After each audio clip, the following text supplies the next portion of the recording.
My name is Yochai Benkler. I'm a law professor at Harvard Law School and co-director of the Berkman Klein Center for Internet and Society at the university. Will robots eliminate all jobs? Will platform make us all precarious workers? How do we think about the role of technology in shaping markets and shaping power in society? The dominant approach in the last 40 years has been what's called skills-biased technical change.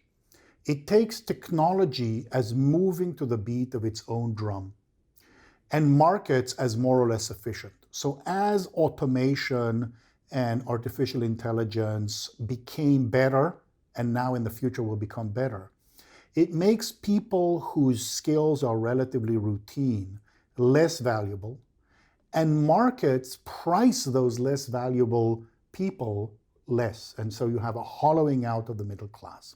This has been the dominant view across policy circles, but it turns out empirically to be false. It doesn't describe correctly how differences between different societies at the same technological frontier in Europe, in Japan, in the US have in fact evolved. It doesn't explain the differences between what happened to patterns of inequality and wages in the 80s and 90s and 2000s and since in the United States. It's a just so story that fits some of the data, but not all of it. Instead, increasingly what we're learning is that the primary drivers in the past and in the present were institutional. So we have a whole set of institutions that now explain better, and we're left with the question of what technology really does.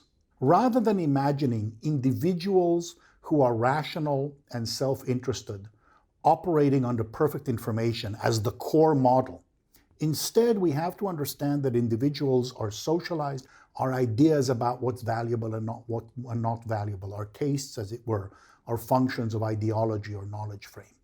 And technology is a material context in which we make these choices. What we see, essentially, when we look back at the past 40 years and when we project forward, is that firms and individuals act strategically in market relations to essentially grab a bigger chunk of the pie, every bit as much as they're trying to increase productivity. They will create technological innovations that give them power over competitors in order to increase their rents, to understand what consumers are doing, and then to manipulate their behavior in order to control demand. So institutions, technology, and ideology interact to shape the bargaining power, the market power, the political power of all of the parties, and they all constantly trade off productivity, the ability to compete and be the most productive, for power and the ability to extract the largest rent. This model offers a much better fit with the actual observations of what we've seen in the last 40 years. Yes, we've seen tremendous growth in technology, but productivity growth is actually substantially lower than it was in the past. Business dynamism is substantially lower than it was in the past. Concentration and monopolization are higher than they were, and markups, or the rents, the proportion of profit that comes from rents is also higher, all changing since the 1980s. Together, at the same time, we've seen increased inequality, particularly at the top 1%. So the explanation of technology developing, but not being translated into productivity, but instead being translated into extraction, is much better explained by a model that understands technology as an arena of struggle over bargaining power in markets than as an efficient response to markets that purely focuses innovation. And it's that model that we need to embrace in order to be able to diagnose how tomorrow things will change, whether robots will displace work and create only a small number of winners, or whether automation and AI can enable a larger number of people.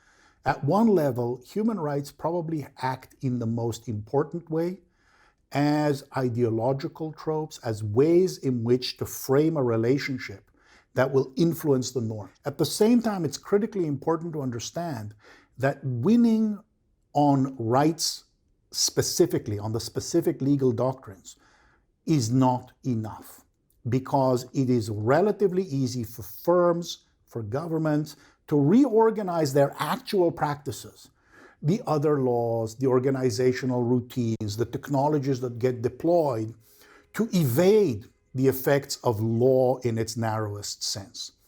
And so understanding that human rights can serve in important ways as aspirations, in really important ways as ideology, as norms that shape what's acceptable to do, but not to fall into the trap of imagining that by winning one case or another, designing a particular rule, or adding a particular set of words to a treaty, you will actually implement in the world.